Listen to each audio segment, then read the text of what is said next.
हजरत मालिक बिन दिनार फरमाते मैंने 60 हज किए। एक हज के मौके पर मैंने बड़ा रश देखा, लाखों का इज्तिमा हुआ। मेरी बातों की समझ तो आ रही है ना आप दोस्तों? जो नहीं बोल रहे उन्हें भी आ रही है ना? अल्लाह जज़ा दे। कहते लाखों का मजमा था तो मेरे दिल में ख्याल आया, मैंने कहा अल्लाह, इतने लोग आए हैं, इनका हज कबूल भी हुआ कि नहीं?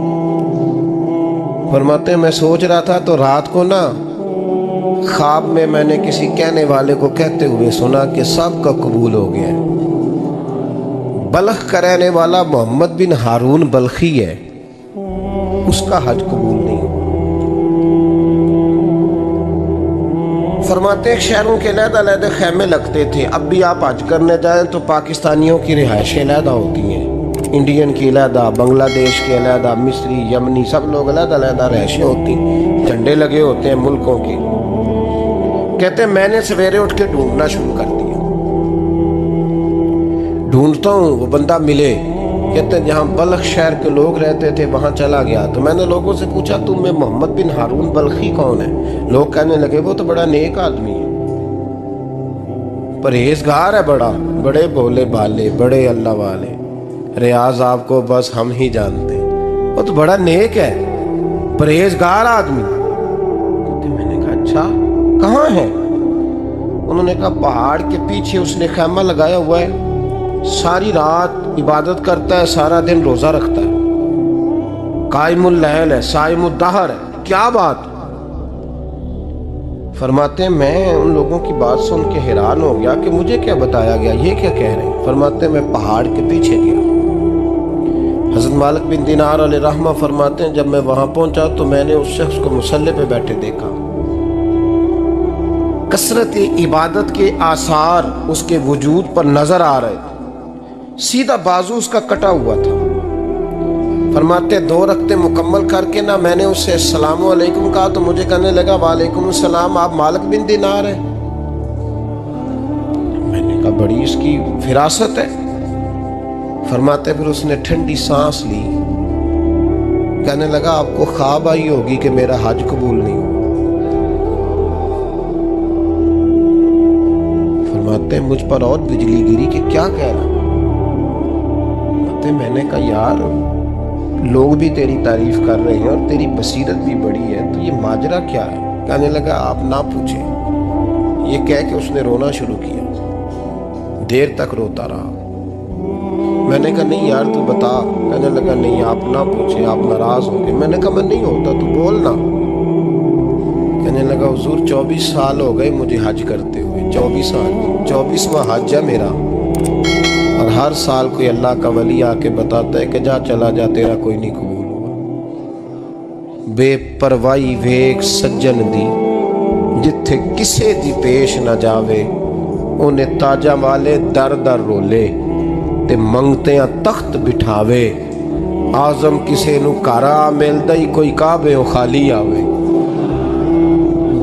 कहते हैं उसने मुझे कहा हुजूर 24वां हज है, हर साल कोई बताता है। मैंने कहा तेरी गलती। कहने लगा मैं अपनी माँ का नाफरमान। मैंने कहा वाकया क्या हुआ? कहने लगा हजरत अल्लाह ने मुझे दौलत दी, माल दिया, जमीनें दी तो मैं अय्याश हो गया। इमाम मालिक बिन दिनार रहमतुल्लाह अलैह फरमाते मुझसे कहने लगा पैसे आए तो मैं अय्याश हो गया। रमज़ान का महीना था, असर के बाद मेरी अम्मा इफ्तारी की तैयारी कर रही थी, मैं गया, मैंने कहा शराब पी हुई, अम्मा रोटी दे, तो अम्मा कहने लगी शर्म कर, रोज़ा रखा नहीं तो जिन्होंने रखा है उनका तो ख्याल कर। कहते अम्मा की बात का मुझे गुस्सा लगा। मैं कहा करता हूँ बदनसीब है वो बेटा जिसका बाप उससे बात करते हुए डरता है कि पता नहीं कहाँ से बोलेगा। बदनसीब नहीं वो बेटा जिसकी माँ उससे बात करते हुए सहम जाती है कि पता नहीं कौन सी बोली बोलेगा। बदनसीब नहीं कि माँ बाप भी जिससे खोल के बात ना कर सके।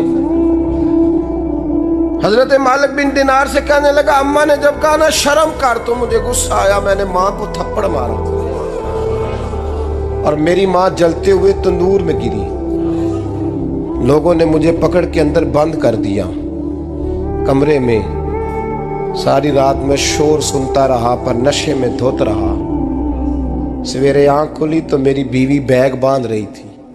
मैंने कहा कहाँ जा रही हो? कहने लगी जो माँ का नहीं बना मेरा कैसे बनेगा।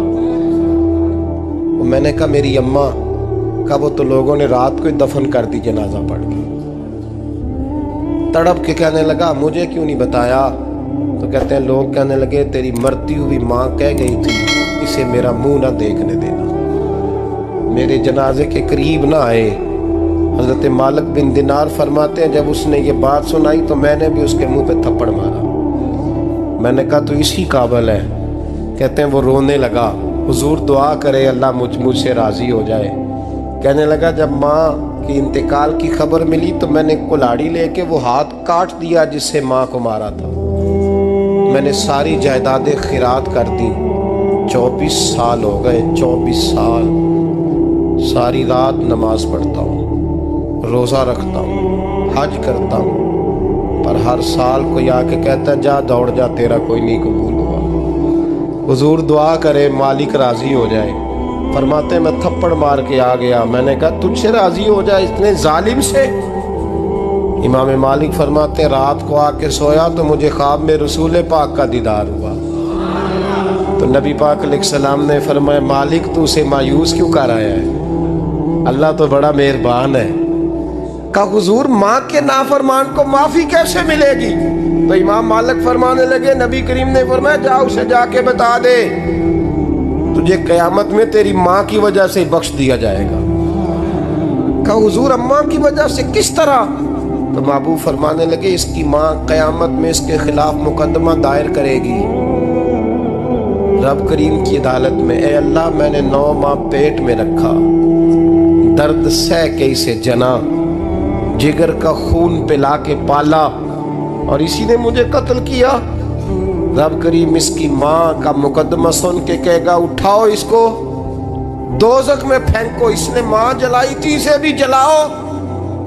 महबूब फरमाने लगे जब पकड़ करके मालिक उसको मोहम्मद बिन हारून को लोग ले जाएंगे ना जहन्नम की तरफ, अभी फरिश्ते घसीटेंगे ही तो पलट के फिर अम्मा की तरफ देखेगा और दूसरी दफा फिर घसीटेंगे तो पलट के देखेगा और तीसरी दफा फिर पलट के कहेगा अम्मा ये मुझे जलाने लगे, अम्मा ये जहन्नम में फेंकने लगे। मेरे हबीब फरमाने लगे वो जल के मरने वाली माँ वहाँ भी बोल पड़ेगी, कहेगी या अल्लाह चल मैंने माफ़ किया तू भी माफ़ कर दे। ऐ अल्लाह मैंने माफ़ किया तू भी माफ़ कर दे, अल्लाह तू माफ़ कर दे इसे।